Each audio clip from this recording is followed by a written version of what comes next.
हेडलाईन्सचे प्रायोजक आहे NBC bearings, लांब पळण्यासाठी।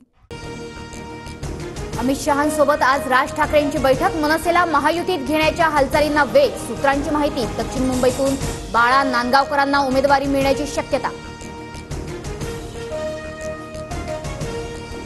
शहांच्या भेटीआधी विनोद तावडे राज ठाकरेंच्या भेटीला। विनोद तावडे राज ठाकरे उपस्थित असलेल्या दिल्लीतील हॉटेलमध्ये दाखल।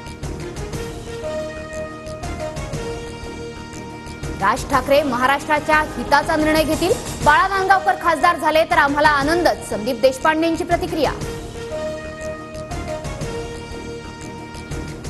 भाजप मनसेच्या युतीला संघाकडून ग्रीन सिग्नल। हिंदुत्वाच्या मुद्द्यावरून एकत्र येत असल्यानं संघ युतीसाठी तयार।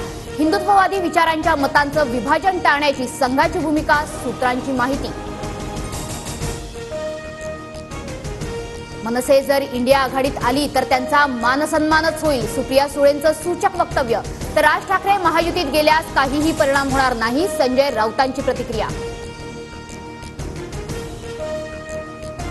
मनसे सर्व जागा मागत नाही, पण एखाद्याला सोबत घ्यायचं असल्यास काही जागा सोडाव्या लागतात, छगन भुजबळांची प्रतिक्रिया।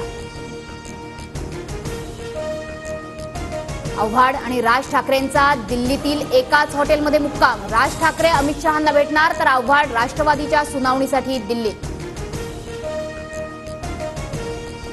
कल्याण लोकसभेचे खासदार श्रीकांत शिंदेंच्या अडचणीत वाढ। कल्याण लोकसभा निवडणूक भाजपच्या कमळ चिन्हावरच लढवा।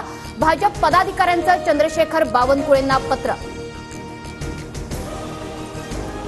सांगलीची जागा आमचीच, नाना पटोलेंनी संयमानं भूमिका घ्यावी, पण कुणाला सांगलीत भाजपला अप्रत्यक्षपणे मदत करून काही साध्य करायचं असल्यास तो त्यांचा प्रश्न, संजय राऊतांची टीका। शिरूरमध्ये अमोल कोल्हे विरुद्ध आढळराव पाटील लढत होणार। आढळराव पाटलांना प्रचार सुरू करण्याच्या अजितदादांच्या सूचना। आज किंवा उद्या अधिकृत घोषणा होणार। प्रत्येक मतदारसंघात पक्षाच्या बैठका मेळावे घ्या। महायुतीच्या प्रचाराच्या कामाला लागण्याच्या शिंदेंच्या सूचना।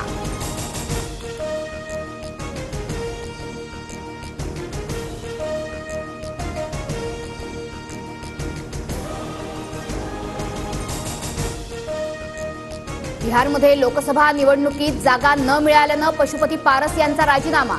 माझ्यासोबत अन्याय झाला, पशुपती पारस यांची प्रतिक्रिया।